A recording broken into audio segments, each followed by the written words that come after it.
Hello and welcome to season 2, episode 16 of Duelist Community. I will be playing the part of Andrew today.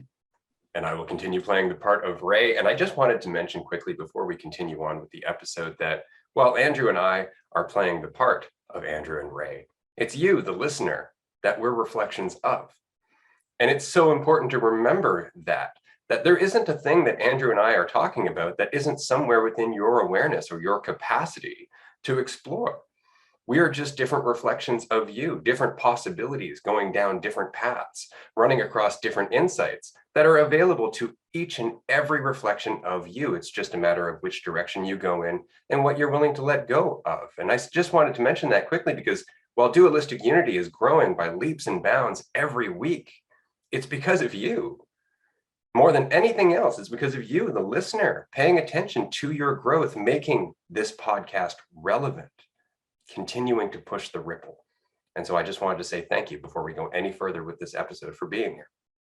Yes, definitely. We are more than appreciative to have someone listening to this. And while we would still be doing this, even if no one was listening, it's pretty cool that there are and people interacting, via Discord, via Patreon. And before we get any further, because we never make announcements at the start of the podcast, we do have a free Zoom call, free live public Zoom call coming up this Wednesday for an hour, I believe 6 to 7 p.m. Eastern time. And then 7:05 to 8:05 p.m. Eastern time, we have a exclusive Patreon call. So those are every month, first Wednesday of the month. Patreon, we have multiple throughout the month, but first Wednesday of the month is always a free public Zoom call for anyone to join. So if you haven't gotten on Patreon yet and want to chat with us, make sure you do that. Maybe if you enjoy it, you might want to join us on Patreon for more, but definitely hop on the free one because it's totally free and you have nothing to lose. If you want to register, we'll put a link at the bottom of this video. Absolutely. And I know I probably shouldn't be saying this considering that we put so much work into the podcast and into our social content. But if you enjoy this podcast, if you enjoy Andrew's social content or my social content, our best stuff really does come out in these group chats. Our best insights come out while we are actually in living dialogue with one another and the group that join us. And so it's a steal of a deal to join us on Patreon. For $5 a month, you get access to 4 to 6 hours of group chat every month. Not only that, though, you get all kinds of insights that we don't share on social media. We can't make all of these insights compact enough to be shareable or to be relevant to the majority of our audience without losing some ground in terms of the algorithm. And so there are certain things that we just can't share. And so we wait until our social groups or our Zoom calls to be able to share those, to get into those discussions. And so it's by far the place you want to be if you enjoy this conversation. This podcast is great. Listen to it for sure. But join us in a live living dialogue if you really want to see what it is that we're talking about in real time. Because listening to this after the fact is great. But when you're actually able to ask us a question or share an insight or share something about your journey that you're experiencing, and then we can reflect back how we can relate to that, that's a whole other level of communication. We love it. And we really encourage you to join us. You will also get a few other tidbits. Andrew and I are going to be meeting in person for the very first time very, very soon. And we're going to be sharing all of the details about that on Patreon. We've talked about it a few times. It's getting closer now. You're going to get access to talk to us live while we are actually in the same room chatting with one another for the first time. We'll be able to answer your questions and actually have a dialogue with him and I in real time. And you'll be able to be a part of that. It's not something you're going to be able to access unless you're on Patreon, though, until after the event, in which case we'll post some of it online, but not all of it. So definitely join us on Patreon if you want to be part of that first dialogue between Andrew and I. Yeah, and I really do enjoy the back and forth and the questions and the conversations because everyone is able to grow from that. That's been one of my favorite things about doing one-on-ones is just being able to hear other people's perspectives on things and get questions. And it's almost like when my sense of self is not there to the degree that it always was throughout my life, I'm surprised with what comes out sometimes when I have a response. It's like, I don't know where that came from or what I just said necessarily, but they seemed to appreciate it. And it wasn't anything like cerebral. It wasn't coming from my mind. It was coming from something a little bit deeper. And it's because I'm getting that idea of myself out of the way and not there as Andrew, but just there as a reflection of that person or a reflection of you in that moment. And there's so much more sensitivity to that. And just going back to like the platforms and stuff, like we're sort of at the mercy of algorithms and all that bullshit out there. And when we have like Zoom doesn't have an algorithm, luckily, we just everyone's on there and they get to hear what we say live. It's not like, we have to skew a message to make it, front loaded with a hook or condense it into 30 seconds. It's like we can expand like we do on the podcast, which is why we started this, because so many of these messages, they're not just things you can get into in a couple seconds or even a couple minutes. I had a one-on-one this morning, and the guy asked me, "What do you think happens when we die?" And I was like, "Oh boy, all right, this." And we had like 10 minutes left, and I was like, "I'm going to do my best to give you something here, but it starts with, who are you? And then are you someone who can die?" And like, I went on, I did my best for like 5 minutes, but I was like, you know what? There is a podcast episode that I have. It's called Life and Death on Dualistic Unity. If you want to hear more, because that was just, barely scratching the surface in that answer, then check that out. And so that's why, we do the longer form, the podcast, the free live group chats, the Patreon chats. So yeah, and I always really enjoy them too.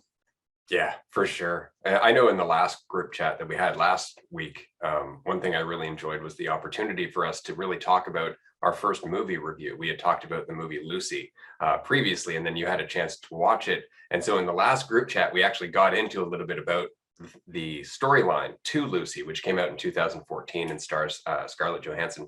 It's a great movie, but there's a lot in that movie about our potential as awareness, as consciousness. And there's a lot of symbolism in that movie. And so it's a great movie if you want to watch it, but if you want to catch what our thoughts were on it, then you should definitely go back and watch that group chat from last week. We post all of our group chats for watching after the fact on Patreon as well. I think right now there's over 40 hours of content on Patreon for everybody to access. It's always going to be there, but it's only ever going to be on Patreon. We're also going to start doing movie reviews. Thanks to Lucy, we've decided that there are certain movies that are worth talking about. And so we're going to start doing small mini episodes where we review consciousness related movies, talk to you about what we learned from them and what you might enjoy about them, and then ask for your thoughts on them as well.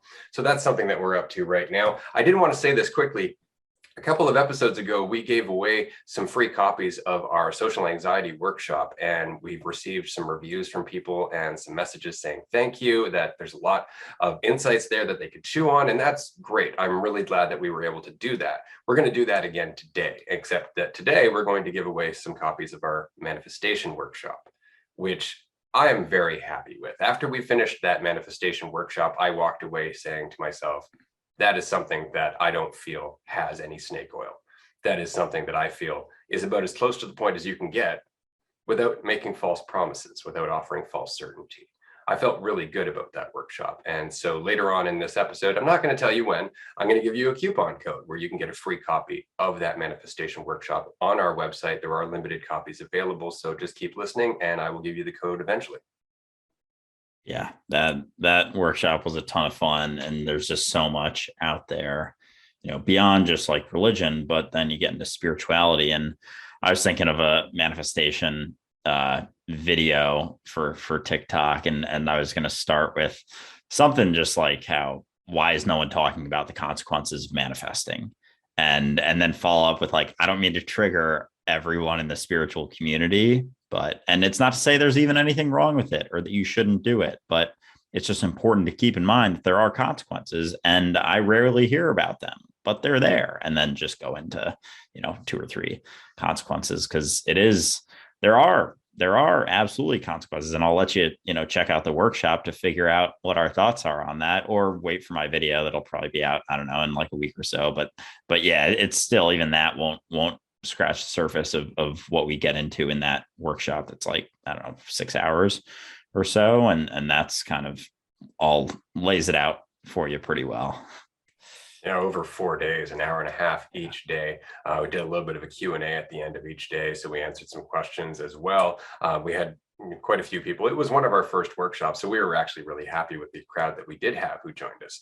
But it's worth it. It's definitely it's a good workshop. And if you can access it for free, then I definitely encourage you to. And if you can't, then definitely join us for the group chat this Wednesday. It's free. Like Andrew said earlier, it starts at 6 p.m. Eastern time. And I just wanted to mention this quickly because I haven't had a chance to share this story on the podcast yet. And I won't today, but I will probably later on in the future, of the reluctant Messiah. This is a story I was talking about in our last group chat regarding a certain species of fish that lives by clinging to a rock and just catching food as it goes by all day. And the story was something I ran across in my younger days. Somebody random talking to them at the bar. A bunch of people, some friends got together afterwards. Never met this person before, and he shares this story, and he calls it the reluctant Messiah. And it's all about the process of awakening, and it's a really nice symbolic story. So I kind of laid it out in the last group chat. If you have a chance to go and watch it, definitely do. I'd love to hear what you think. It's probably one of my favorite stories, and I think I tell it pretty well. So I just wanted to share that with you. Now, onto the podcast, because recently I shared a video with Andrew, and it was kind of as a result of a conversation that we were having about the tremendous weight that can sometimes go with being a content creator, that sometimes, whether you mean to or not, your content becomes a little less about what you want to say and a little bit more about who might be listening to it. And you don't mean for that to happen. The same is true with painting or writing or music or anything else. Eventually, you start thinking about how it's being perceived rather than just where it's coming from. And so we had this conversation about the importance of letting your life inform your content rather than letting your content inform your life. And so as a way of stirring the pot and giving Andrew something to think about, I sent him a video by a creator who was talking about, and I want to put this correctly because I wrote it down, the fact that we are in the middle of a vibrational rapture, that due to our vibration, we are being energetically transported to another Earth. And that on that Earth, the old rules no longer apply. If you were to think of the future, you would get sick. If you would try to plan at all, that would cause health problems. Not only that, but you will naturally speak less frequently to people who don't vibrate at your level in this new other Earth. And so there's a lot of stuff in that video. And I really wanted to get your take on it, Andrew, because I know your first question was, where is he getting this? But when you look at some of it, there's that ounce of truth, right? There is. If you look at it in a certain perception, if you look at it in terms of time, if you look at it in terms of dimensions and frequencies and all of that, if you really start dividing it and making it more metaphysical than it needs to be. So I'm just wondering, do you think there's anything of value in that? Do you think that there's something we can glean from that? And what do you think the dangers are in that? Yeah, absolutely. I appreciate the question.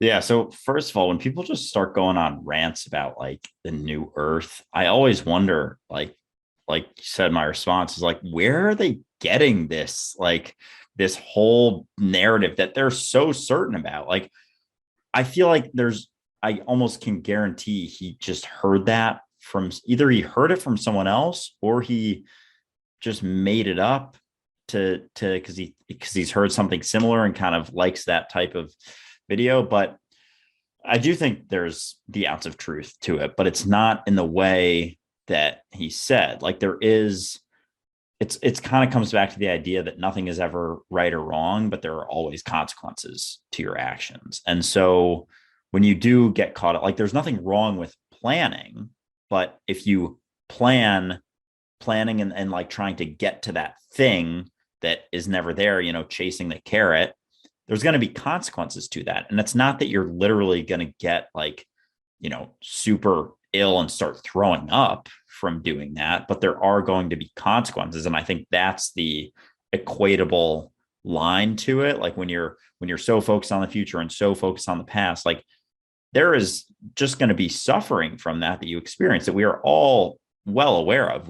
I guarantee everyone listening to this, including us, have experienced plenty of suffering from living primarily outside of our reality here and now, and thinking about a place that isn't here and now. So it's not so much as you literally start throwing up and they get into all the theatrics and everything, probably just to get more views and to get people interested. But like a lot of people will only hear that side and take it literally, kind of like fucking all Jesus's stuff. Everyone took it literally, and look what we ended up with, all this religious bullshit. And so when people start saying stuff like that, it's important to take it with a grain of salt and realize like, this person who sounds kind of nuts and it maybe is a little bit, but at the same time, if you're able to see it and recognize that it's maybe not literal, there you can see some truth to it. And I think it's just the consequences that we experience from focusing too much on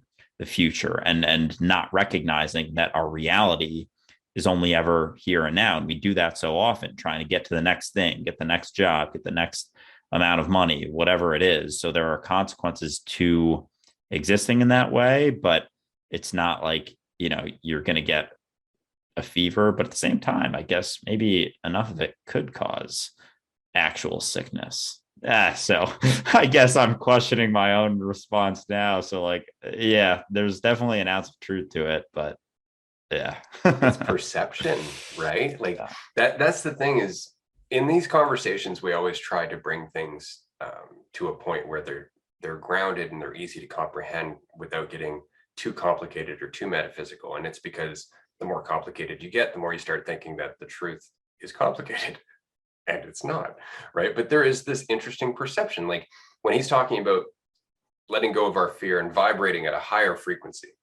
That's not very different from what you and I have talked about in terms of there being more energy or potential available to us as we let go of the source of our fear, which is our identity, right? But while that's true, it's also not, right? Because it's not necessarily that we're vibrating differently. It's just that we're the same thing. We're just accessing different parts of ourselves. And then there's this perception that, well, we're vibrating into a different plane of reality. And again, like that sounds really complicated, but all it really means is changing the reality that we're in. And you could look at it as changing timelines. This is something that I run across a lot. And I wanted to address this because you and I have talked about my videos from 2005. And I said, there was a lot of me in there. And what I meant by that is that there was a lot of my importance in that. It wasn't just about the insight. It was about me having the insight and everything it meant about me and my life and the world and my place within the world and all of that stuff. No matter how much I was trying to avoid the perception towards the future, right? Because again, being in the present is what we want to do. That I was still trying to go towards a future where I was more present, right? Where I was more present. And so this is something that we run across a lot in terms of spirituality, where it's like, don't be afraid, but there's a vibrational rapture. It's like, well, hold on. Doesn't that mean like we're being separated? Like we're being judged? Like we're going like based on our act? Like, isn't there something to be afraid? I could do something wrong. And suddenly we're counteracting the exact insight that we're trying to share, which is that our fear keeps us locked in place in our current mentality or our current perception of the world. But changing that fear, you could say, yeah, it changes the dimension we're on, or it changes the version of Earth that you're experiencing. It just changes the way you're experiencing what is, right? You could say, well, it's a different version of what is, but that's just true to you based on your perception, right? So it's not that you're changing dimensions. It's not that you're traveling across timelines. There's one moment that's fluid. It's always in motion. And in motion isn't quite correct either, because there's nothing for it to move within, but it's always everything. It's not that we're going from one lower dimension to a higher dimension. It's that we're looking at the same what is from different perspectives. That's it. And that perspective that we're choosing, or the lack of perspective, clarity, changes our experience, which changes what we're able to do within what is. That's not a vibrational rapture. That's something that's true all the time. And that's the thing about that video that got me. It was like, I've been doing this for a long time, and I'm telling you right now is a vibrational rapture. It's like the same opportunity's always been there. The same opportunity will always be there, right? It's nothing that's unique to this time period, except that right now there's more and more talk about it. But as soon as you start building up that idea again, that There's something happening to us rather than you have the capacity to do something.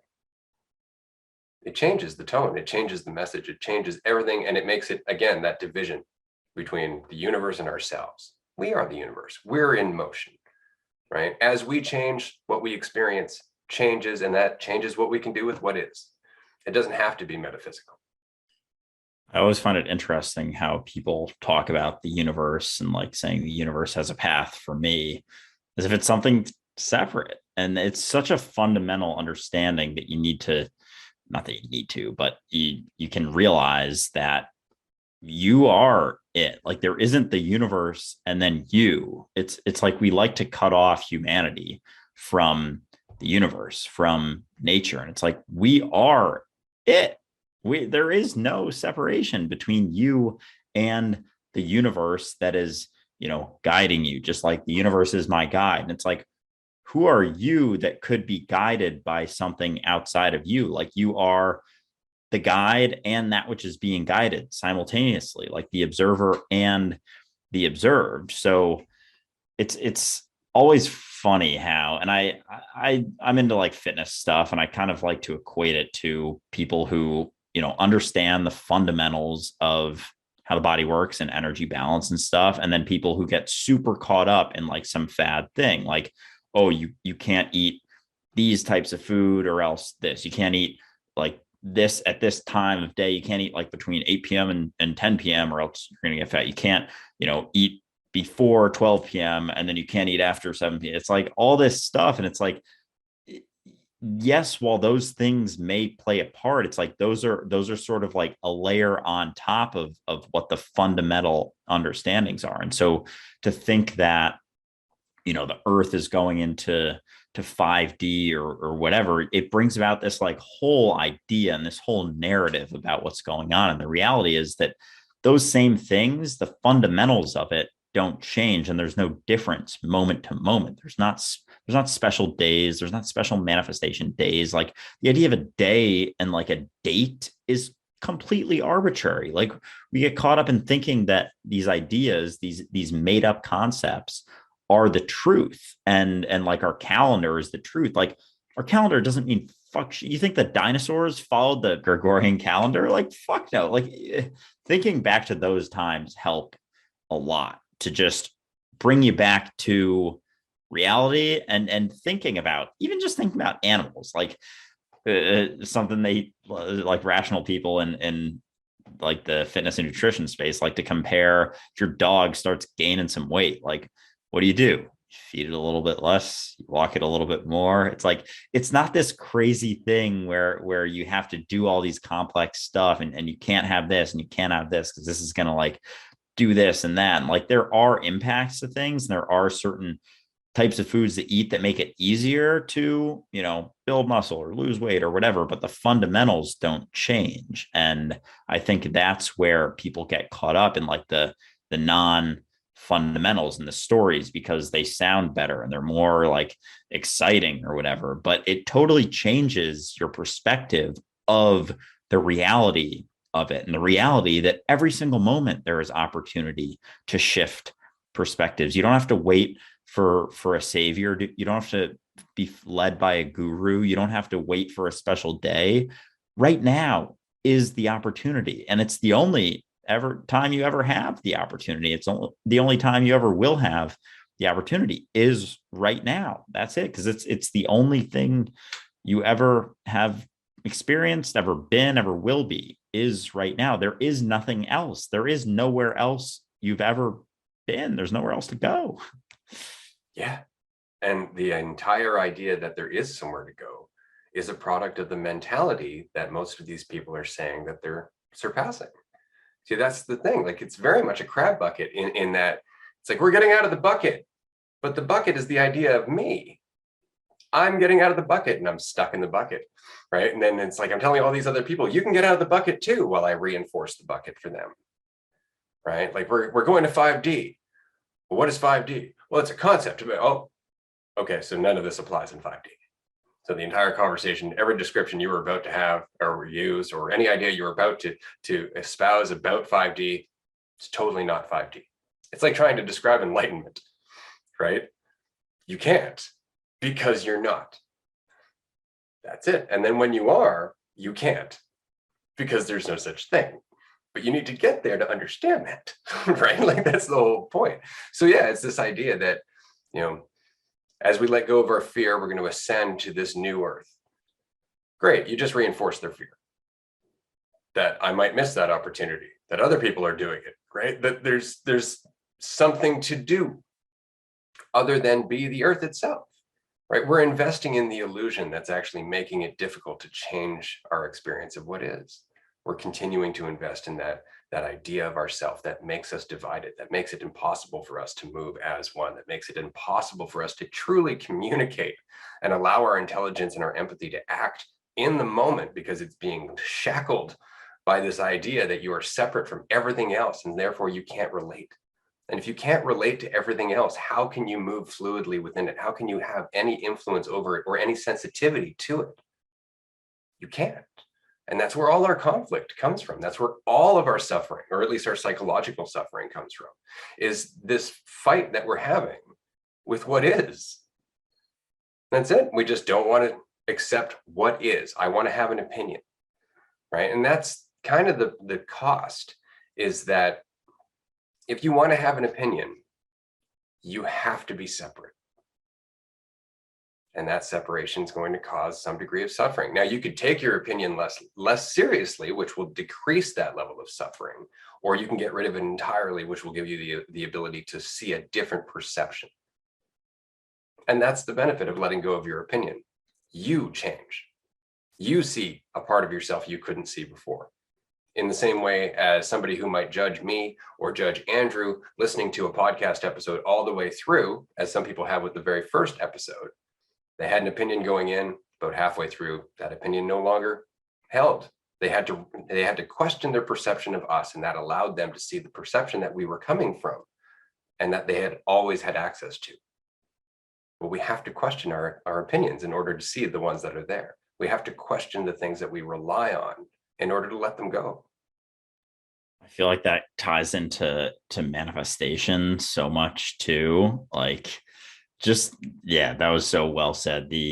That our opinion, with an opinion comes separation, and especially when we take it to be the truth. And it's the same for wants and desires. Like, I want this for me, and you are only reinforcing not only the lack, but the idea that you are something that is separate from anything that could have something that is theirs. And if it's yours, you're using identity to build about this separation that you're trying to get out of, because that's where freedom is found, in the flow of things. But everything you're doing is like creating that and reinforcing that separation. It's so convoluted, but it's fascinating. And people are so caught up in it. And everyone's people like to say that ego is, they're overcoming their ego. They're having ego deaths left and right, and yet they're manifesting all these things, and just it's like they're going against it and then reinforcing it at the same time. And they wonder why, they continue to suffer. And I guess because they don't see it. Like, do that many people not recognize the consequences of that, of the reinforcing of identity and ego through basically any identity-based thing that makes you feel better, like, practicing gratitude or active manifestation and all that stuff? Like, do they just not recognize it, or do they willingly not want to because they like getting things that they want because it makes their ego feel better, which is the exact thing they're trying to get rid of at the same exact fucking time? Yeah, that's right. You got it. Like, that's the thing, is that a lot of us don't even know that identity does create a conflict, because we don't see ourselves as being reality. Like, the conversation we're having, that there is an illusion that we kind of superimpose between ourselves and what is, and it is our identity, our narrative. That's not a common conversation. I mean, in psychology alone, for decades, they have said, if you don't have a solid sense of who you are, that is a bad thing. right? Like that is a serious concern if you don't have, a developed sense of self. And to some degree that's true, but then it goes on to self-concept, self-image. It goes on to, your reputation, how people perceive you. And these are all part of our society. So no, the fact is that the common element, because there is a common element, and it just doesn't matter if you call it the devil, or if you call it mitote, or you call it the ego, or you call it whatever, is this illusion that we invest in that allows us to feel more certain and less afraid, while at the same time hindering our ability to adapt, which contributes to our fear, right? And that's it. That's the common element, is just this illusion of who we think we are. But we don't see it because this conversation is not something that's really dominant in our mentality, because our world runs on the opposite. Every job that you have depends on you identifying with your role. Every structure depends on people identifying with that structure, or with that belief system, or with that country, right? Everything's a hierarchy. Everything's about our ideas of ourselves. That's why we can't see ourselves as one, right? That's why we have this idea of who's better and who's worse, and we base it off of stupid ideas like monetary value, right? Or fame, or how people are perceived, rather than how they actually experience life, right? We as a culture are just coming back to this recognition that we're experiencing psychosis collectively. We're invested wholesale in an illusion that we base our world and everything that we do upon. But right now it's coming to terms with that. And it's a lot easier to talk about the ego, to talk about, conquering the ego, than to let it go. And that is ultimately the most difficult hurdle, in my opinion, because as long as you're even judging your ego, you're still stuck in it. Eventually, you just have to recognize what it is. It's not about fighting it, surrendering it, or anything else. It's just recognition. It's recognition that it works in a particular way, and that it never shows the truth, because it can't, right? But in order for us to do that, we have to come to a conclusion about what it is we're having a problem with. And right now, there's too many other problems that we're blaming. Other people, other governments, the monetary system, things like that. Like we're blaming everything outside ourselves, instead of recognizing that the system that we are experiencing is built on this illusionary, or this illusory idea of ourselves, collectively and individually. Yeah, that the idea that it's easier to conquer the ego, or to try and conquer the ego, than it is to let it go, is just fascinating. What I see with that is that I see it as, because it's the ego trying to conquer the ego. Like, it's easier because you still get to be a conqueror. You still get to be that which conquers. And then it just like builds you up and builds up that side of your ego. And you killing your ego is done by the fucking ego.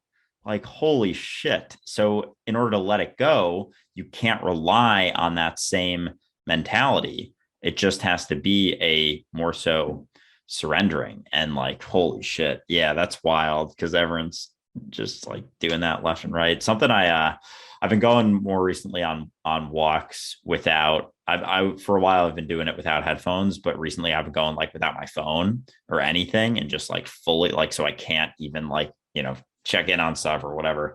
And it's been nice. And my mind gets really quiet when there's no opportunity to like, check in on anything, or even if I have an insight to like, I can't even write it down. I actually did. I have an old phone that I brought today, just in case. And I did have some insights that I wrote down. But one of them was that because I was walking and like I wasn't, my phone it doesn't work anymore. It was just for notes. I was thinking about how way back before we had any sort of man-made reflections, the only time you ever knew what you looked like was if you were looking at a very still pond. And that was probably not super common. Like, most people probably lived their lives like not really knowing what they looked like. And I was like, holy fucking shit, that's crazy. Because so much of our society and how we perceive ourselves and how we perceive other people is how they look. And it's all in comparison. It's how we look relative to them. But way back before it was so common to like always know what you look like and be able to see yourself, there was probably very little judgment and comparison because there was no idea of self to judge against. It was like you could see obviously all your limbs and everything very easily, but you couldn't really see your face unless you went. And I doubt many people were just wasting their days like staring at a still pond, like looking at themselves, like studying their face, like, oh, do I have a zit on here? Like, oh, I hope this person doesn't judge me for that. Or like being, because a body part looked different than what other people's looked like, it was like, oh no, like I'm so self-conscious now.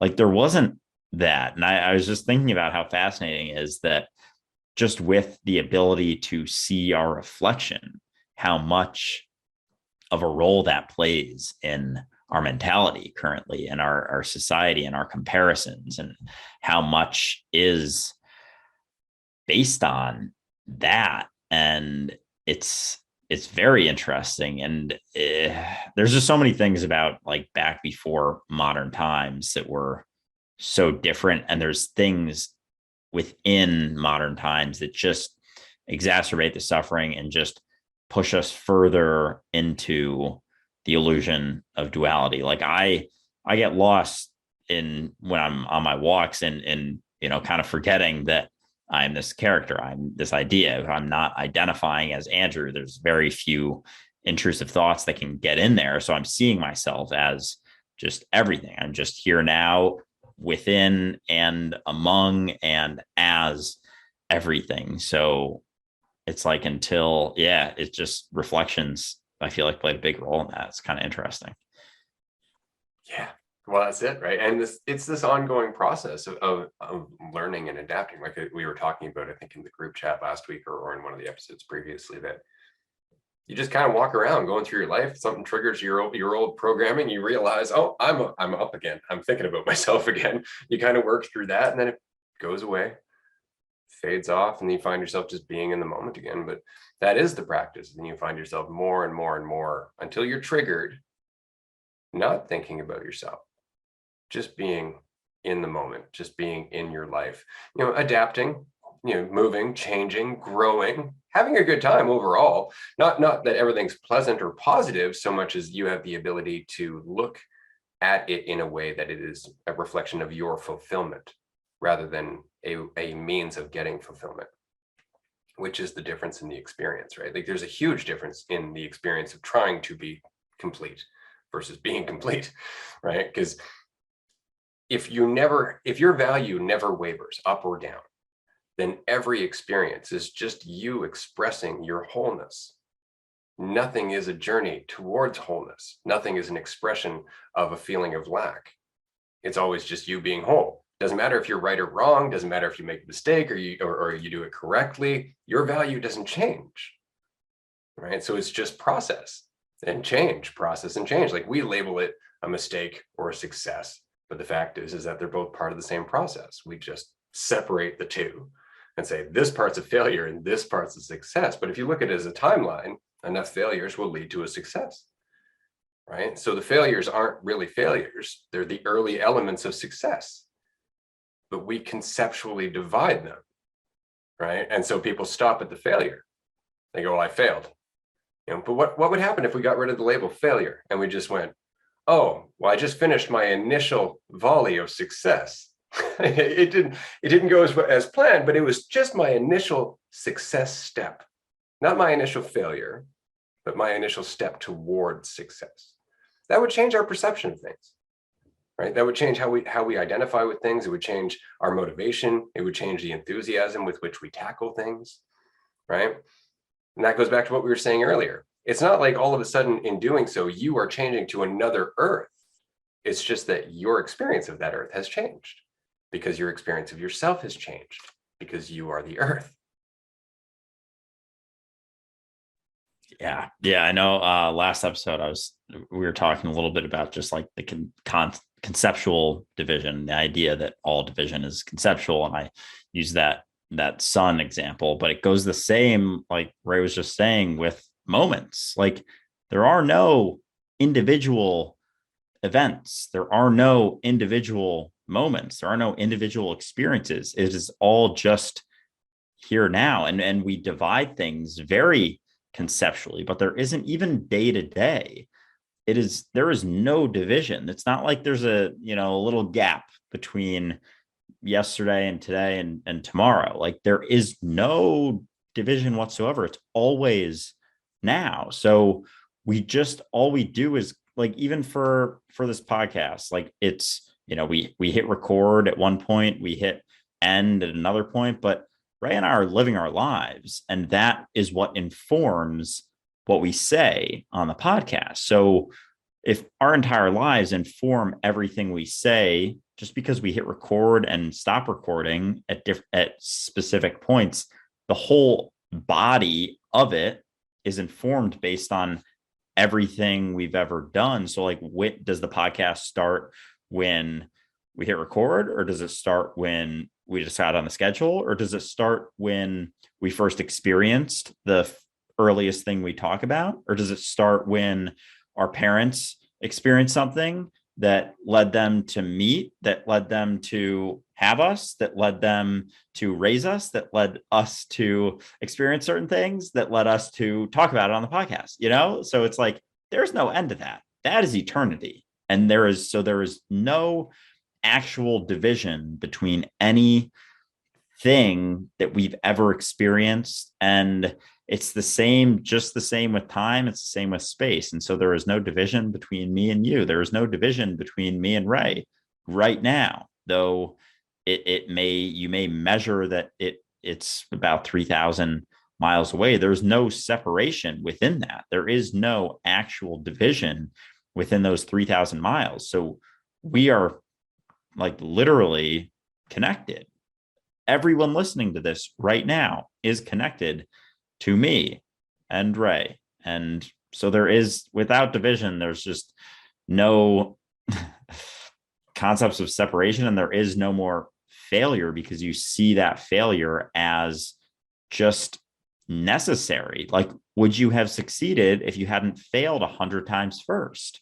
So are those actually failures if they, seemingly led to a success, but there was no division that had something that came before leading to something else? There was no division. So there was no leading to this. It was just happening here now. But, if the success wouldn't have happened without the failure, is it still a failure?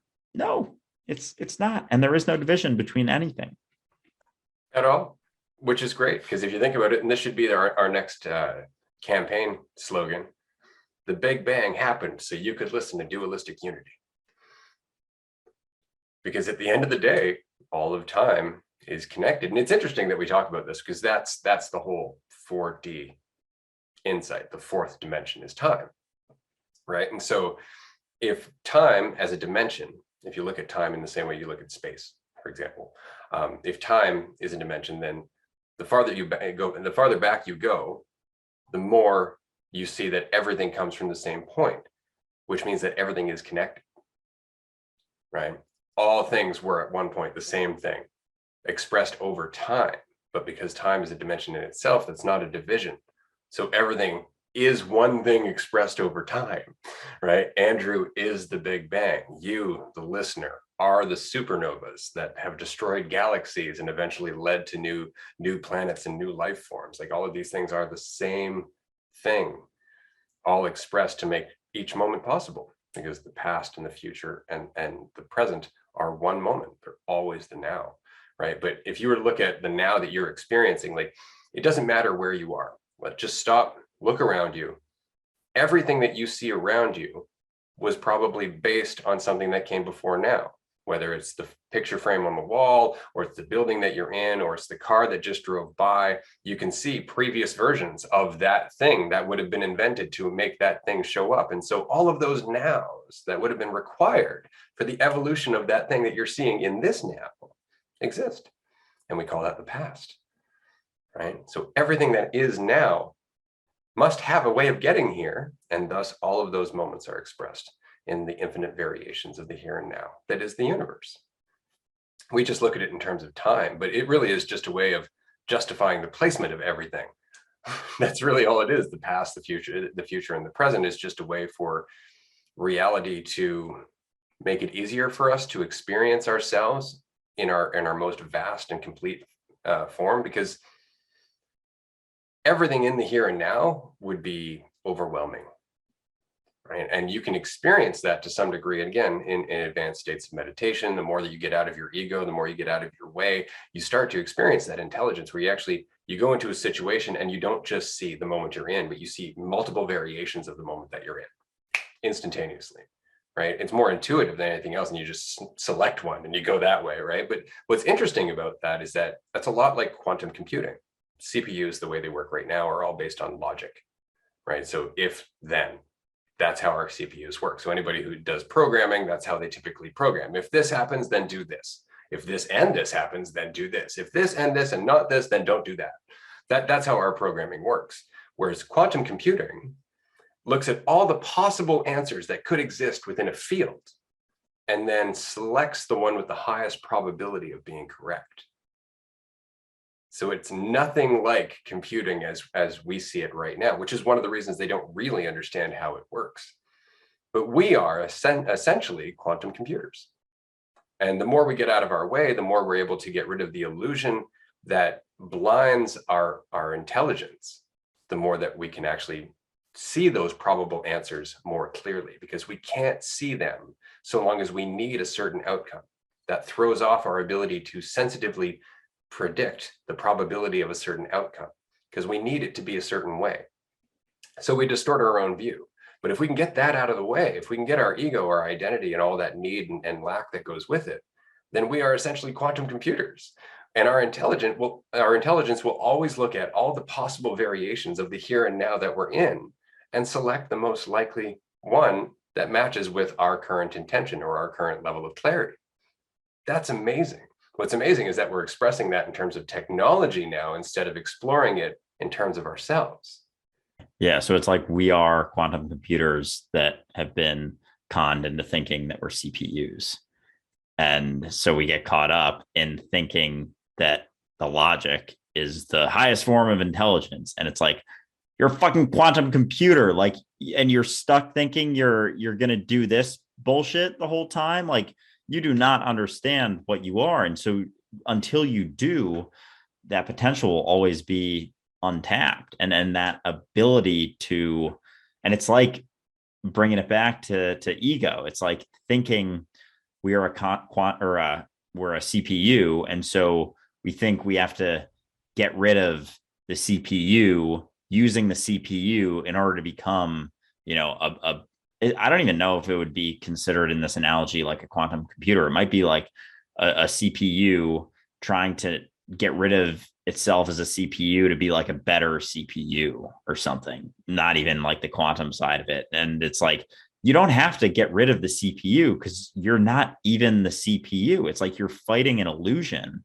All you have to do is be like, oh, maybe I'm not this. So then I don't have to get rid of this. Maybe I'm not the ego, so I don't have to get rid of the ego. But it's like, but I rely on the ego to feel better about a lot of things. So that's hard for me to let go. But the only way to transcend that and experience freedom is to let it go. Kind of like the Reluctant Messiah story, which everyone should definitely check out, because that is a fucking awesome story. And it's not about figuring things out. It's about letting go of everything you fear and realize you can swim with the stream and find the flow, or like jump out of the nest and learn to fly as you go, because you know how to fly, but you've just convinced yourself that you don't.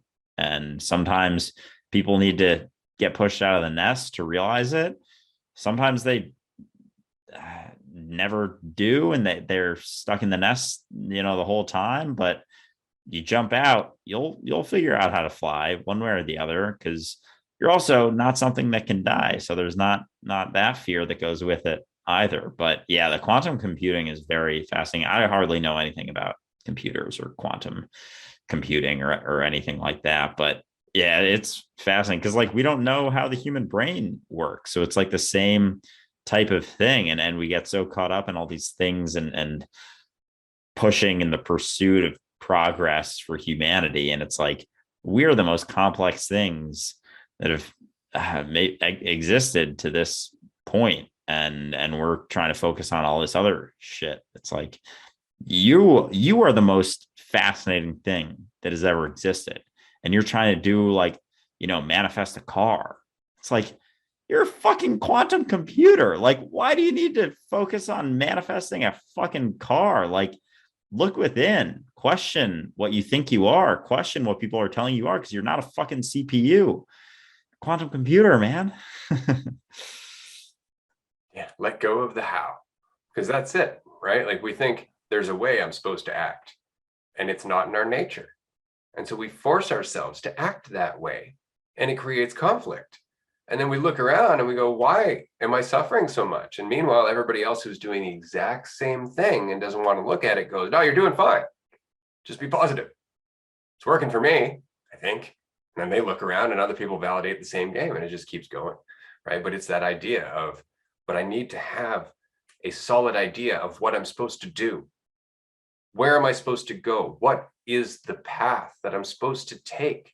And it's because we lack faith in ourselves, genuinely, right? Whereas if we had faith in ourselves, we would find that moment to moment, we get better at being in that moment, at taking advantage of that moment, of finding opportunities in that moment, because we align with it.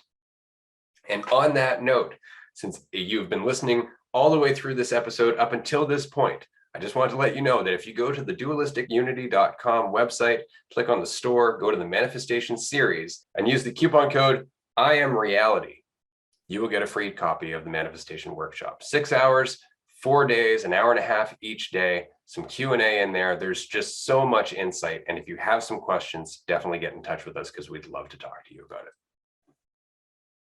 Absolutely. I'm looking forward to people checking that out, because it is, wealth of information. I feel like I learned a lot from that, because I was, we recorded that soon after I sort of recognized the consequences of manifesting. And I was doing the whole manifesting bit, like writing down things that I wanted to have, trying to convince myself that I already had it to feel better, and getting caught up in all those wants, and not recognizing that I don't know what is best for me. And we get caught up in thinking that our limited perspective is somehow knows more than, the reality that we are the eternal intelligence of existence. We are that quantum computer, and we're using our fucking CPU illusion and getting confused, thinking that knows what we want. It's like, that's not even what we are. So get beyond that, and then we'll see. But yeah, it's an awesome workshop.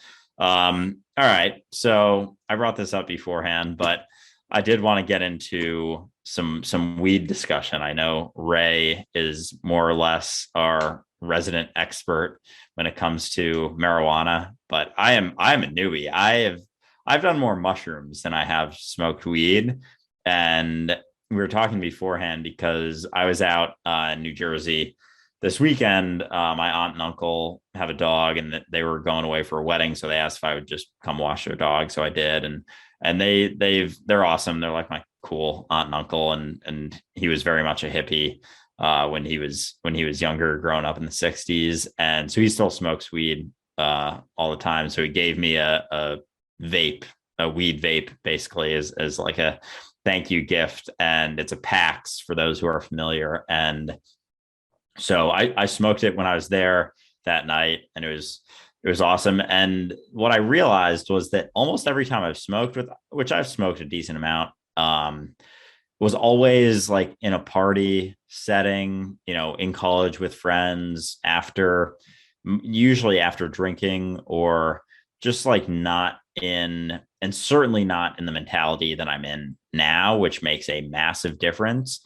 But I was telling Ray, like, I really enjoyed it, and it kind of shifted my perspective on smoking a little bit. And I wanted to get into a lot of different stuff, because I have some questions, but just like the impacts of it, I think I hear a lot about, like, the smoke in it has a huge negative effect. Like, I want to ask about that. And then also the comparison between like being high from smoking weed and being high from psychedelics like mushrooms, because I fucking love mushrooms. And like that, I've that's my favorite substance still. But it's a much different experience than weed. But I did notice some things about weed that I had never noticed before, because I was probably in a different mentality and mixing it with other substances. So yeah, just want to talk about this for a little while.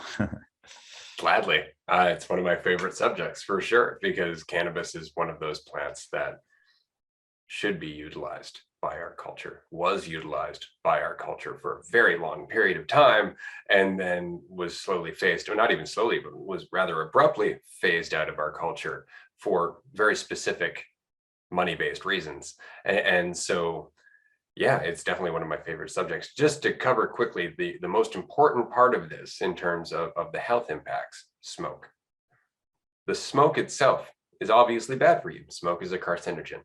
Now, that in mind, people have been smoking for thousands of years, and some people have smoked right up until the ripe old age of almost 100 years old. My first reference there would be George Burns. I don't know if you know who George Burns is, but he was an actor, and he smoked big, fat cigars right up until I think his 98th or 99th birthday. Like, it was his whole life, and he was, relatively healthy despite all that. So I'm not necessarily one to say that smoking is naturally going to lead you to any particular health problems, though it will contribute to health problems. What you do the rest of the time is also going to contribute to how you do. Like, if you get out and you run, you get lots of fresh air, you eat right, in addition to smoking occasionally, it's probably not going to have that big of an impact on you. That all said, if you don't want to smoke, you don't need to anymore, because now you have vapes, which are nice. Before that, you had water bongs, which are great, right? Then you've got, you can just burn it. And then you've got your edibles now, which are pretty easy to access in most states in the United States now. Less so in Europe or a couple other places, but it's coming along. So there's edibles, but edibles have a different impact, right? Like, edibles go straight to your blood system and they affect you differently for a much longer period of time. Whereas, a vape will have a different impact than even smoking, because depending on how hot you burn your cannabis, you are releasing different terpenes at different temperatures. So if a vape never goes over 200 degrees Celsius, all of the terpenes that you might release at 240 or above won't be released. So you won't get that effect that you would if you were burning it that hot, but you also won't get the smoke. Right? Now, all that in mind, each strain of cannabis has a specifically different effect based on the terpenes within that strain. We used to break it down as just, indica or sativa, right? Indica gets you couch locked. Sativa makes you high, cerebral soaring highs. That's not the case. Like, we know now that it really does come down to the terpenes. It's just a very convenient way to break them down. So you can go onto websites now and actually look at the different strains, what their effects are, what some of the side effects are. Like, and when I talk about side effects, I don't mean anything serious, but sometimes it'll give you cotton mouth or a little bit of dry eyes or something like that. Some of them come down a little harder, where it's like, oh, once you're done being high, you're going to go to sleep. And that's a good thing to know. But for the most part, if you don't want to smoke, you don't have to. There are other ways, but if you do smoke in moderation. That's the best advice I've got for that. But aside from that, cannabis. The nice thing about cannabis is that when you smoke cannabis, when you are using cannabis, your brain does the same thing it does under meditation, which is that it achieves an alpha wave state pattern, or an alpha state pattern. And so you're very calm and very mellow. But what you'll notice is that that's not automatically the case if you are an uptight, egotistical person who needs to be in control. See, mushrooms take you to that door where it's like, hey, are you going to resist or accept? And if you accept, you're like, all right, cool, you're through the gate. There you go. Here's the rest of your trip. If you're going to resist, then you still have all those opportunities to accept, right? And then you're just through the gate. Whereas weed, it won't do the work for you. If you're not going to relax, it's not going to relax you, right? You have to relax you. You have to be relaxed. And as soon as you are, then you'll see the benefit. But if you're not relaxed, what weed does is it slows you down enough that you can actually see how not relaxed you are, which is jarring. Yeah, I have some stories about edible experiences. I don't know if I mentioned them before, but before that, I wanted to ask. So when you say smoke versus vape, it sounds like isn't as bad with the carcinogens. So what? I'm Correct. not sure about the science with that. So is So vape not smoke? Is correct. in the same Vaping way? is not smoking. You're literally turning the crystals from the plant into a vapor. So when you smoke weed, it's not the plant necessarily that's getting you high. It's the crystals that come off the plant when it's dry, the THC crystals. And so when you burn weed, you're burning those crystals and inhaling it. When you vape weed, you're just heating up the crystals enough to turn into a vapor. And then you inhale those. So it's not a carcinogen. It's just vapor. All right, nice. Well, I have a vape, so I'm less concerned with that side of it. But that's good to know. Yeah, I didn't even know there was like a difference between vape and smoke. That just shows how little I familiar I am with all this stuff. But yeah, with edibles, holy shit. I took edibles 3 times in college, and 2 of them were probably 2 of the worst experiences of my life because, as I've mentioned many times, like even a year ago, I was in a drastically different mentality. But if you went back to like me in 2016, 2017, when I was in college, like I was probably on the surface not too different in how I talk and act, but like internally and just there was drastic differences for sure. And I was, there were just it was just like a lot of identity, a lot of sort of, although I was never like, egotistical in like the way that people say it in society, like, oh, that guy's big ego. It was still very much a lot of identity. Like, I played baseball in college, and one of the shitty experiences with an edible was when I was captain, and it was like on a weekday, and we had like a practice the next day at noon, and that was something that triggered it. But anyway, I'll get to that. So one of them was I took it. I did this dance thing in college. It was like a fun thing that one of the sororities did. It was called Big Man on Campus, like BMOC. It was like a whole dance competition. So there was one guy who was like the BMOC, and then he had a team of like 8 or 9 guys and girls, and there was like a night where everyone went to this club, and there was a big stage, and everyone like did their dance routines. And so I did that. I was never the BMOC because I'm not a good dancer. Like I could not hold my own doing that, but I was in the background because like I had friends who were always interested in it, and I was like, I don't know, and I enjoyed it. Even though I'm not good, I could like do the basics, and I liked doing it. So I did it my sophomore, junior, and senior year. So anyway, first edible experience was totally fine. A bunch of us took it for one of our practices, which were always like super laid back because no one really cared what happened. So we took it during that, and then like got food after, and it was like a great experience. So I was like, all right, edibles are dope. And then the next one I took it, my fraternity would do this thing called thanks drinking, which was like our Thanksgiving sort of meal, and we would have a party after it. And it was like right before Thanksgiving when everyone was still at school. And so I took it before that. And so it was like, oh yeah, we're gonna have all this good food, I'm gonna eat that, whatever. And so yeah, I took it, and then I just was felt terrible basically. Like I kept, and what always the issue I always had was that I would start getting higher, and then I would be like, all right, this is a good level. And I would impose my opinion on like, I don't want to get any higher than this. And I would keep getting higher, keep getting higher. And I was like, fuck. And then I would resist it. And I was like, I don't want to be feeling this. And then, so anyway, long story short, I ended up out on the fire escape in like the fetal position on the second floor of our house, just like wanting to die. Like I felt absolutely miserable. And I was going to a date night that night with one of my best girlfriend's friend. So I like didn't know the girl that much. And because I had only had good experiences with edibles, I was like, oh yeah, I'll be totally fine. Like everything will be good, and I'll be able to do all these different things all night. And so she was super pissed, and I was feeling miserable. And then I was like, I can't, let her down. And so finally, after being on the fire escape for like 2 hours, I went inside, I threw up a bunch, I was like, all right, I'm making it. And so I got there and they took pictures at the date night. And it was some of the funniest pictures that I have because I didn't drink it all after. I'm like, fuck that. I'm not putting anything else in my body. So I just had a water cup the whole time. And there's a picture of me just like kind of smiling, like leaning on the bar, but like still there and like 3 feet away from my date. Just like, I don't want to interact with anyone.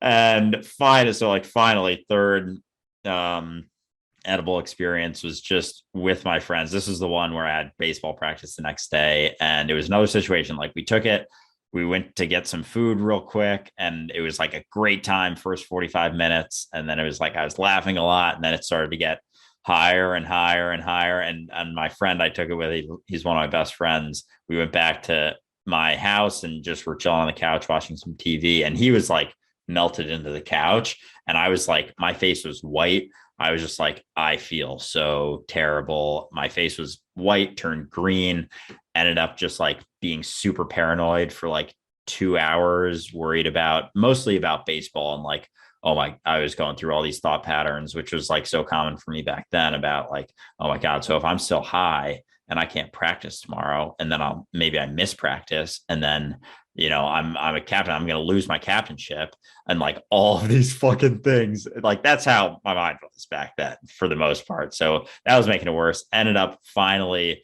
like threw up again, which all my friends were like, I've never heard of someone throwing up from edibles. And I'm like, well, yeah, I have. And so that is those are some of my edible experiences to date. But yeah, again, much different mentality, much different frame of mind and understanding of things. So yeah, but not super fun experiences. No, I imagine they wouldn't have been. I've met people who have the same reaction, and normally it's because, again, they're not used to that state of mind, right? Like you go into it, and it's overwhelming when you really hear how much thinking you do, right? And that's what cannabis does. Is it slows you down. This is why I always get it. It's always interesting to me when people say cannabis makes me anxious. Like, no, it just makes you aware of how anxious you are. That's the difference, right? Cannabis doesn't do anything to you. It just slows you down. And it makes you aware of what's already been happening that you have been distracting yourself from, right? That's the point. And that's why I enjoy cannabis, because it's an active practice in relaxing, right? It's not like mushrooms where it'll do the work for you once you make the choice, right? Like you have to just actively relax into it, which in itself, can become a danger too, because when you start looking at cannabis as the way that you relax, right, then it can become an addiction, right? As opposed to something that you enjoy when you are relaxed. Because as we were talking about with alcohol in a previous episode, I never use cannabis if I feel I need it to feel better, right? I never drink alcohol if I feel I need a drink because my day sucks, because that's the path that leads me down further into the perception of lack, right? The perception I need something to help buoy me, and it changes everything. But that all said, cannabis has a shit ton of health benefits. There are so many health benefits to cannabis, not just THC in terms of the psychoactive ingredient, but also cannabinoids. All of the elements of the plant itself are being researched right now. They're showing huge potential for pharmaceuticals, for mental health, pain management, all of this stuff, because in our body we have a cannabinoid. It's called the endocannabinoid system. So our body actually has an endocannabinoid system that is meant to use cannabinoids within our nervous system to regulate pain, to regulate other things. Like it's an actual part of our body. And some of us actually have a deficiency in our endocannabinoid system, which is why cannabis is so beneficial to them, right? It actually helps their body balance out a deficiency that they wouldn't have been able to do so otherwise, because cannabis, again, has been part of our diet as a species for thousands of years. It's not like we didn't use hemp seed oil. It's not like we didn't use hemp, right? In so many things. Hemp itself has been used for clothing, the Bible, the first copy of the Constitution, right? Like this is a plant that we've used everywhere, right? For everything. And I would argue that in the Bible, when they talk about the tree of knowledge of good and evil versus the tree of life, because they do say there are two different trees, right? That mushrooms would be the knowledge of good and evil, right? Bam, duality. And the tree of life would be cannabis, because there's so much from it that we can use, including as a protein, including as food. Damn. Yeah, that's pretty incredible. I want to talk too about like the different, I guess we've already kind of talked about the difference in the process of getting high between mushrooms and cannabis, but the actual feelings of it, because obviously mushrooms, you take a bunch, you're tripping balls. But I guess with cannabis, you said there's certain strains that you almost are in a way. But so for me, like I got kind of high and like pretty high, and it was like it wasn't like mushrooms at all. It's like I'm still within the same dimension, like within the same reality. It's just a little bit more relaxed, I guess. Like and things are just kind of funnier. Like that was the comparison I saw with mushrooms. Like there was a lack of seriousness to everything. Like I actually went through when I was after I'd smoked and was going through comments on like TikTok and Instagram responding to stuff, and like I ran across some negative stuff, and there was like no internal like, oh, they're coming at me, like that doesn't make me feel good. It was just like there was so much lightness to everything, and it was like I immediately saw like, oh, they're probably going through some stuff, like whatever. There was no like initial visceral reaction, and then like, oh, they're probably going through some stuff. It was just like there was no reaction whatsoever, and there was kind of like just a lightness, and like my responses were very like just like empathetic, I guess, like immediately, like more so than they usually are, because sometimes I like to just like talk a little bit of shit back, but yeah, it was like there was none of that in that state. So I'm curious if there's like what your takes on the like the technical differences between the highs are, or just in your experience, or what people seem to uh discuss mostly between the two. I'd say it's the level of relaxation, because as we've talked about many times, being high is really just being synonymous, or being high is just synonymous for being relaxed, right? And the more relaxed you are, the more high you get. Mushrooms, which are a poison, relax your body in a whole other level, like to the point where your mentality relaxes past the body. The one thing about mushrooms is that you don't really think about your body while you're on mushrooms. Typically you're up here, right? Whereas on weed, you're not that high, right? You can get that high, or you can learn to relax to being that high where you do leave your body behind and all that. But cannabis isn't necessarily meant to do that so much as just to relax you and make you aware that there are other perceptions of what is that are totally available to you right now, right? And that is the nice thing about cannabis. Like when you don't smoke much and you're in a mentality of control and keeping up to the clock, doing all that, and then you smoke a joint, you'll notice there's that immediate paranoia, like, oh, I gotta stay on the ball. What if something goes wrong? And that's just because that's how you're thinking most of the time. And then you relax into it and you go, right, the world's okay without me doing that all the time, because we forget that. We get so caught up in the way that we live that we forget there are other ways to live. There are other ways to perceive, right? And so cannabis very much helps us do that. It helps us relax enough that we're not so caught up in the narrative that we've committed to, right? And that's one of the things I really enjoy about cannabis. But again, within reason. It's not a miracle drug on its own. It's not going to do it for you. You have to do it yourself. But then in terms of conversation, what I enjoy about cannabis is that people who are high typically don't get offended by much. They still do sometimes, but the people that you talk to are more or less just happy to be shooting the shit because they're high. That's it. They just want to talk, right? And so you can get into all kinds of fun conversations, and they can get deep. And because everybody's high and relaxed, you can go really far. Like in that conversation, if you know the path, if you've taken mushrooms enough, as it were, and you know the path, you can take people on a merry little jaunt through the land of cannabis. And it's actually a lot of fun, because the more you relax, the higher you get. right? But that's not the cannabis doing it anymore. It's just allowed you to question your perception enough that you can just keep going. Whereas mushrooms, they just rip your perception out from under you and they go, you're fine. And then you have to deal with it, right? But cannabis is a bit more gradual. You still have to do the work to learn from it, but it does make it easier.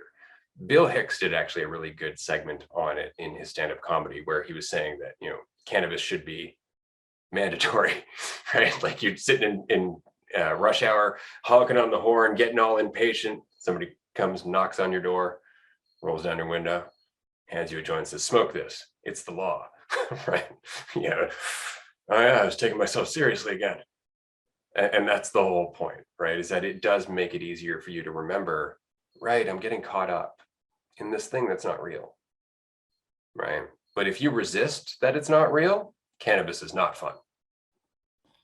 Okay. Yeah. I feel like then my mentality, I could probably give maybe give edibles a shot again with because it's I already harped on this, but yeah, my mentality now is so significantly different than it was the last time I tried those things. And yeah, so yeah, it's pretty fascinating stuff. Just like getting into it's so cool to be able to like talk about this because like we go our entire lives thinking that like with all these stigmas, we don't see these things for what they are as just, a fungi or a plant that comes from the fucking earth. Like these aren't made in labs. They aren't processed materials. They are the earth. And it's fascinating that it's like, it's just not that different from a leaf on a tree. Like it comes from the same sort of, comes from the earth. And to think that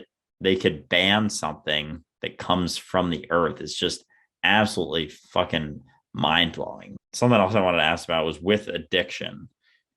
People talk like because I've a lot of friends who've smoked weed like their whole life, and there's like sort of a debate as to whether weed is physically addictive or it's just mentally addictive. And I've always wondered if there's really as much a difference as people make it seem with certain things. Because I've always thought, or at least for a while, I've had the thought that like literally anything can be addictive. Like it's not just, these drugs that we've set over here. It's like, oh, don't try this once or else you're going to be addicted forever. It's like anything could be addicted. And we are addicted to so many things. Like, don't tell me 90% of the population isn't addicted to their phone like that. Or food or, whatever, or, love, like the striving to be loved and accepted like that's something too. But specifically with this stuff, and then we can go into, I guess, addiction again. I know we've talked about it in the past, but with weed, or I guess we can just toss mushrooms in there too, like with the addiction of it, like do you see differences between the two? And then along with everything else, like are there technical studies, or I'm just curious your take on like how they relate to addiction? Well, with weed specifically, I think a lot of it comes down to addictive personality.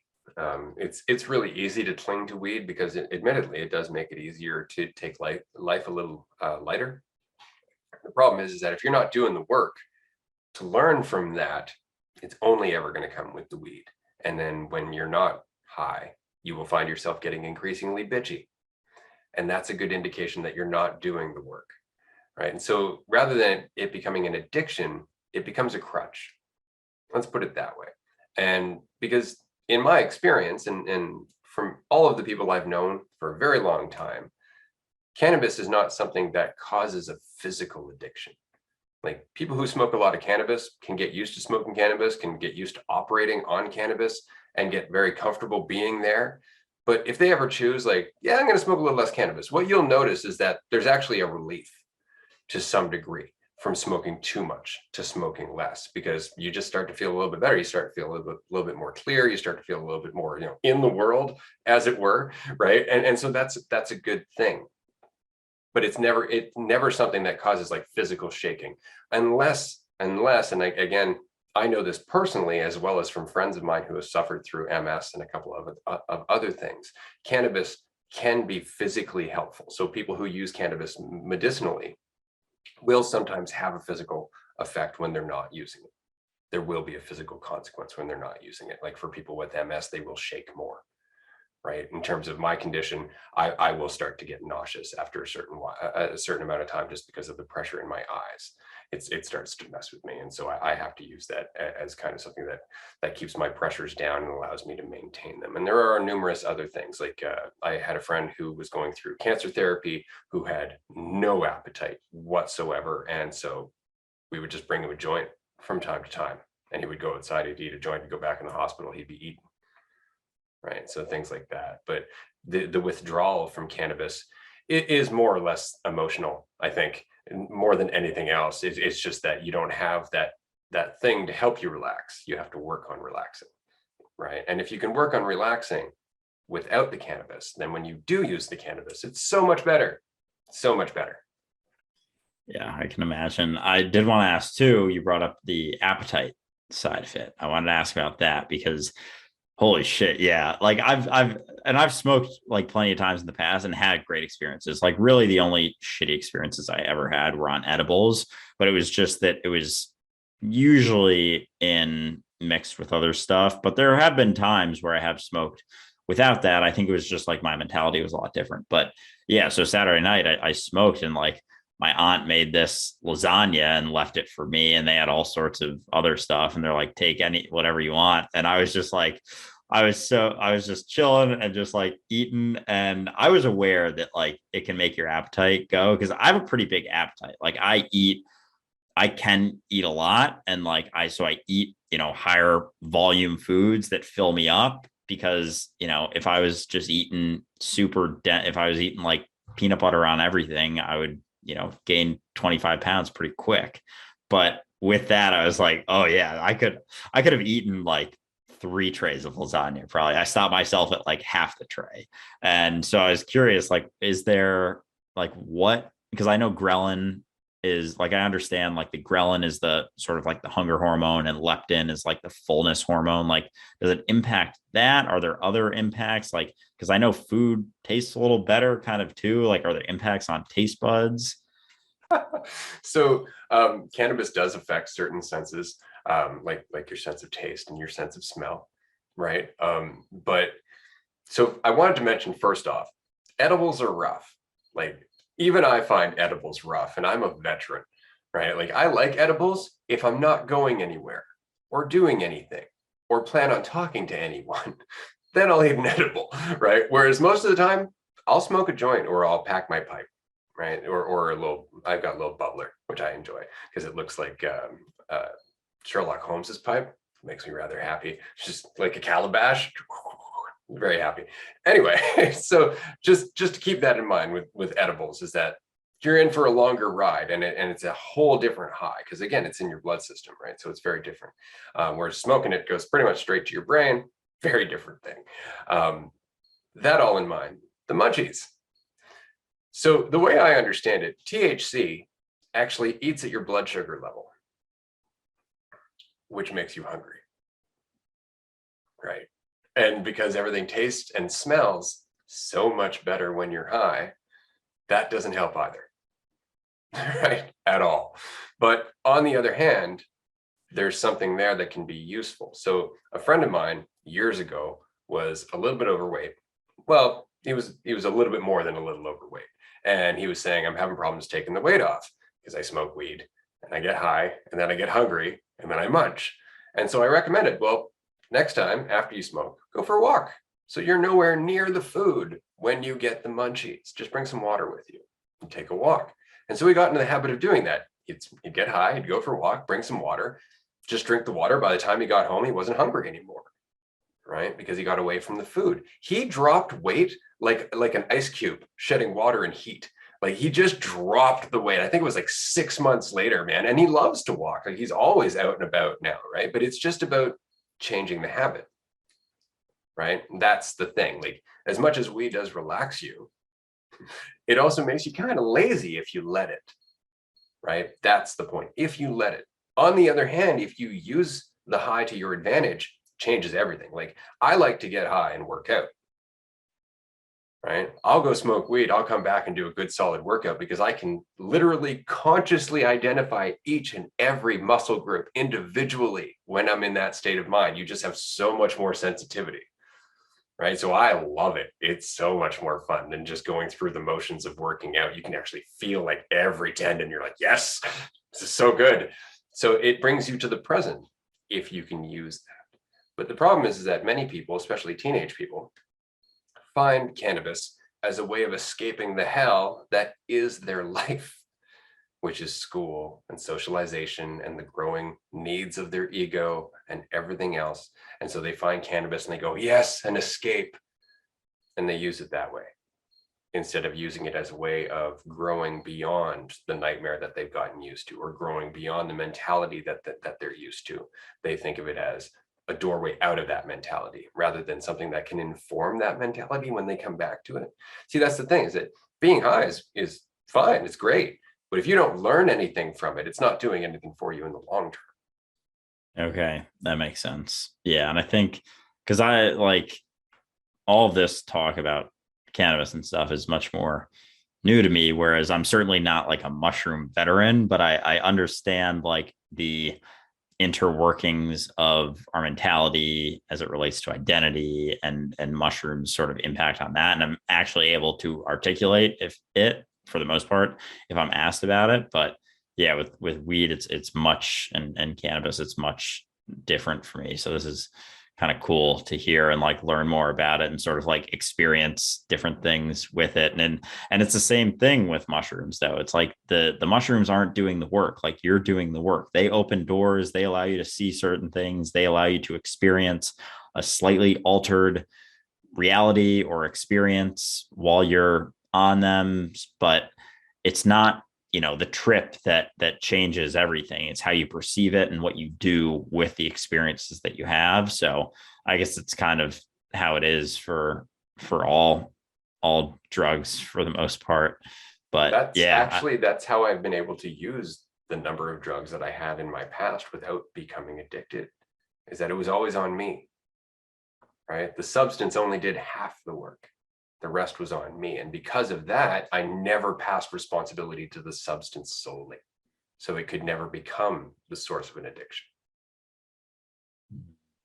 Yeah, that makes sense. Like that is not necessarily a mentality that people get into it with. Like they use it as wanting an escape, or they want to be able to pass responsibility, or even it just stems from not having faith in yourself and not being able to recognize that it's all you, whatever trippy thoughts that you have or high thoughts that you have, it's like those are your thoughts. They're not. And I know we were talking about this in last week's Patreon, was it last week or the week before, Patreon call, one of them, more recent call, just about how, when you have thoughts and experiences on drugs, on psychedelics, on cannabis, like those are you. Like don't downplay your impact on those and your experience with those, and just the impact that you're having on your experience. It's not just those things. Those allow for opportunities. They open up doors, allow for you to see certain things, but it still comes back to you at the end of the day, no matter what. Always, no matter what. Doesn't matter if you're hungry and feeling a bit bitchy, right? You can say, well, I'm bitchy because I'm hungry. No, you're bitchy because you're bitchy. You're also hungry, right? They're both happening at the same time. One's optional, the other one's what you're experiencing, right? And so it's very important to always come back to that sense of responsibility. There are always influences, but that does not take away responsibility, right? My external environment does not dictate my internal response to that environment. And as soon as I think it does, then I'm disempowering myself, and it changes everything. So I just wanted to mention that quickly. And I wanted to bring up the fact that, Andrew, you are coming here very soon. We're not going to give away the date yet. You have to join us on Patreon. But I am very excited because I'm going to roll a big blunt when you get here. Canadian beer. I don't know if you've had Canadian beer, but it's awesome. And like 5 to 8% alcohol, so it's a lot of fun. You got the ocean and the forest and everything out here. We're going to make some videos. It's going to be a lot of fun. Hell, we might even live stream while we smoke a big doobie and shoot the shit with our followers. Oh, I hope so. Yeah, I'm so looking forward to that. Yeah, that's going to be such a such a fun weekend to just get away and chill, and I mean meet for the first time. But also, yeah, I'm pumped to be in Vancouver Island. Like that's I've never been anywhere really, even in the northwest part of the US. So yeah, I'm excited to experience that environment because I've heard great things, and yeah, it's going to be an awesome time. I'm looking forward to all the chats and everything that comes with that as well. Yeah, me too. Because again, it's one thing to be able to chat like this on Zoom, but it's not like we're going to light up and smoke a joint here on Zoom. We're not actually hanging out together, so it's a totally different experience. But once you're here, that'll be a different thing as well. And of course, we've also discussed the possibility of mushrooms, but we won't get much further into that here on the podcast. If anybody would like to ask us questions about that, you'll have to join us on Wednesday for our group chat, because there's going to be all kinds of fun stuff that are going to happen during this trip, and we're going to make some videos during it. And if you have any questions, we'll try and address that at the same time. I do want to mention, actually, before we go any further, we have a Q&A episode coming up. We are very close to wrapping up season 2. And so we have one more Q&A episode that's going to be coming up in the next few episodes here. If you have questions, submit them to us either in the comments section below if you're on YouTube, through social media, or if you can contact us on Discord, just contact us directly there, or leave a comment in the podcast questions channel. We will try and answer your question in the next Q&A, because we love Q&As. They're a lot of fun. Yeah, they really are. I was going to ask too, like, obviously we'll be doing some stuff in person, but it would also be fun for one of these Zooms, or maybe in season 3 at some point, just like have an episode where we're both high on something and just record, and maybe even for maybe like not this Q&A coming up, but like a specific Q&A, like high Q&A, and that, I think that would be a lot of fun to do something like that, because I've thought about that before. If we could take some mushrooms or smoke some weed before an episode and just see the difference in it, because I feel like it almost wouldn't be that different of an episode. Like, I don't know if we would maybe pick different topics, but maybe it would just be probably the depth of it a little bit. But yeah, that could be a lot of fun. I think people would appreciate that. Well, I know they would, for sure, because we have a number of audience members who I know listen to the podcast while they're high. And so it would probably resonate on a whole other level if we were in that state of mind as well. Yeah, that sounds like a lot of fun. I'd be down for that. Absolutely. I wanted to mention quickly that while we're talking about cannabis and mushrooms and so on and so forth, the reason that I don't talk about other substances, or especially on the Discord, because somebody did ask on Discord if we could just make another substances channel to talk about different drugs other than mushrooms and cannabis. And the reason I won't is largely because I know mushrooms and cannabis, there's enough research going into them. I know that the substances themselves have enough positives and so few negatives that I don't feel uncomfortable in talking about them in a way that's going to make somebody possibly less safe. Whereas other drugs, which I know do have therapeutic benefits and are being researched, I am not as familiar with their safety or their negatives. And so I don't feel comfortable necessarily opening up that conversation as of right now on Discord. You are welcome to talk about it in the channels that exist, of course. But when it comes to drugs, I'm very much of the mind that organic is the best way. Avoid things that are man-made if you can. Avoid things that have been altered by humanity, because there is always that mentality of control that goes into them. And that does make a difference in the outcome. And specifically, I'm talking about acid here, because a lot of people will compare mushrooms to acid because they do have similar effects.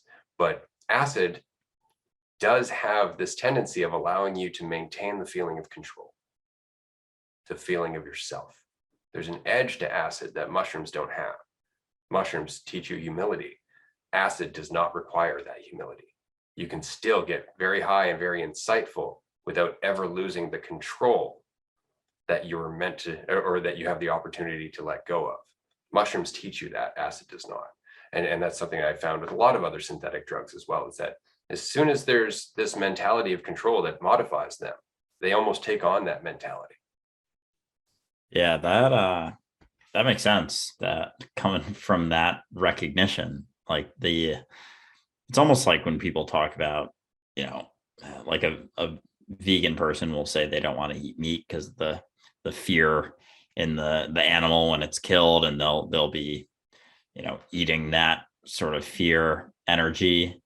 But I guess it's the same with what goes into anything. So if humans are creating a drug and they have a certain mentality going into it, whether they're purposeful about it or not, that some of that mentality is going to trickle into the creation that they have, whether it's like, you know, it's not like they're spitting in the drug or something, but it's the act of creation that comes about with that. So yeah, I mean, it makes sense. Yeah. And interesting you bring that up, because when you look at, I don't want to eat animals because of the fear they experience when they're killed, right? Fair enough. But if you're a fearful person, then the animal you're ingesting may not be the source of fear that you think it is. It could be just your fear, right? Because personally, when I eat an animal, I celebrate its life. I also celebrate the fact that it's about to become human, regardless of how it died. So that changes the experience of what I'm eating. Yeah. And two, like if you're afraid of the impact that it's going to have on you, it's like, does it, like you're afraid of ingesting the fear? You're fucking afraid of ingesting the fear. While you're ingesting the fear, you're the one that's afraid. It has nothing to do with the animal even. So it's like, that's kind of funny too. Yeah, I'm excited to run across a vegan at some point, hopefully in person, where I can let it drop that one in there and see what they have to say, because I do really enjoy just dropping little seeds and stuff like that. But it's funny. And yeah, I mentioned, I think this was before the episode started, but I have another God like Sky Daddy video that I wrote the script for yesterday. I'll probably film it maybe after this or tomorrow.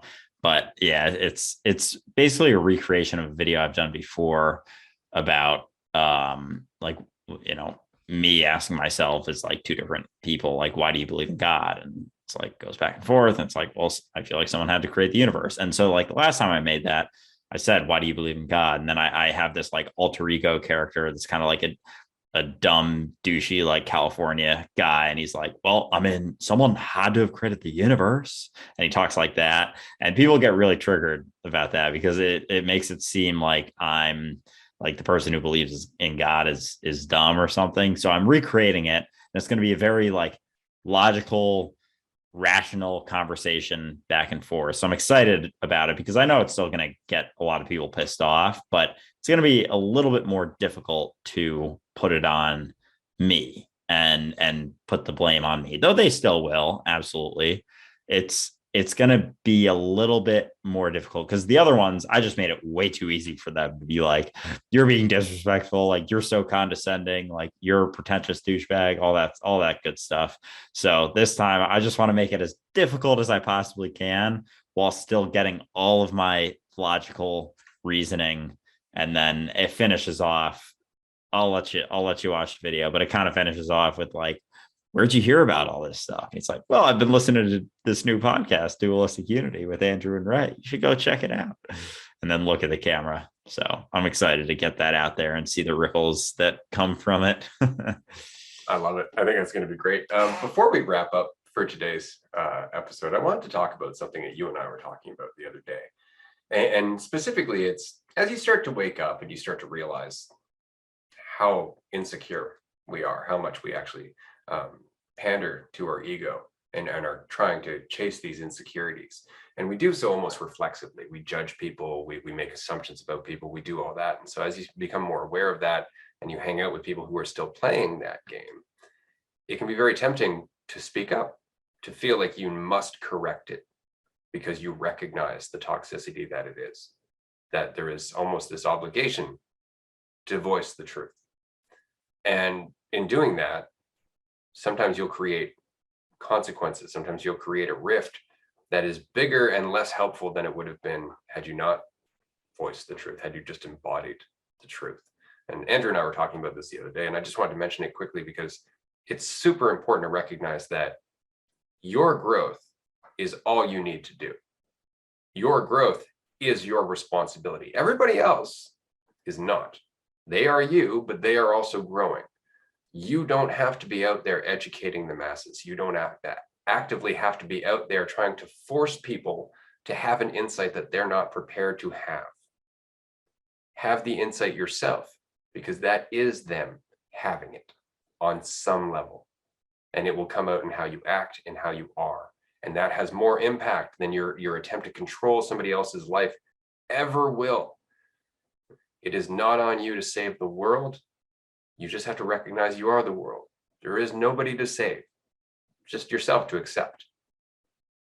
That is a powerful reminder that absolutely helps me. And I think probably will resonate for a lot of people, especially early on, or even not early on, and just someone who doesn't have someone close to them letting them know that they don't have to go try and change everyone else. Like there's a lot of freedom in the recognition that you don't have to change anyone else. Like because I feel like when you first start recognizing this stuff or sort of waking up, it's like you feel this weight, this gravity that, oh, I am everything. I need to change everyone else. And it's like you don't though. And when you do recognize that, you can put the energy into embodying the freedom that you recognize, and that will make exponentially more ripples and changes than you trying to, go in and pry people's brains open and change them and all that shit. So yeah, and it's been very freeing for me to see that I can just embody it, and that is more than enough to change the world, because I'm the world. Exactly. And it's a lot less difficult for us. It creates a lot less weight, right? It's a lot easier to continue growing when you're not dragging all of this narrative that you don't need, when you're not dragging your perceptions of humanity with you, and you start to recognize, right, I am humanity, right? The divisions that I hold on to are making it more difficult for me to empathize with people and see them for who they are, because I have assumptions about them. In the same way they have assumptions about me and I have assumptions about me. And so we all just get out of our own way and we start working together. And it's the most counterintuitive thing, but it is exactly what makes sense if you look at everything as being one. Of course we have to work together. Of course we have to relax enough to recognize that we're all connected. Of course we have to develop our sensitivity for how that one thing that we are moves. Of course. Right. So it makes sense in that way, but it does not make sense to a self-defining mentality, a mentality that relies on illusory divisions and concepts and measurements of value. It just doesn't work. Right. So on that note, we're going to wrap up episode 16 because we're coming up to the 2-hour mark. Again, I did put a coupon code in there for a free copy of our manifestation workshop. It's somewhere around the middle of the episode. I'm not going to tell you where. You got to go listen for it. There are a limited number of copies available for free, so definitely go and download them as soon as you can. And of course, we will see you next week. Andrew, any last minute announcements before we log off? Go sign up for the free public group chat on Wednesday. Looking forward to it. Looking forward to chatting, and I'll talk to you there. And we'll see you next week. All right. Bye, everyone.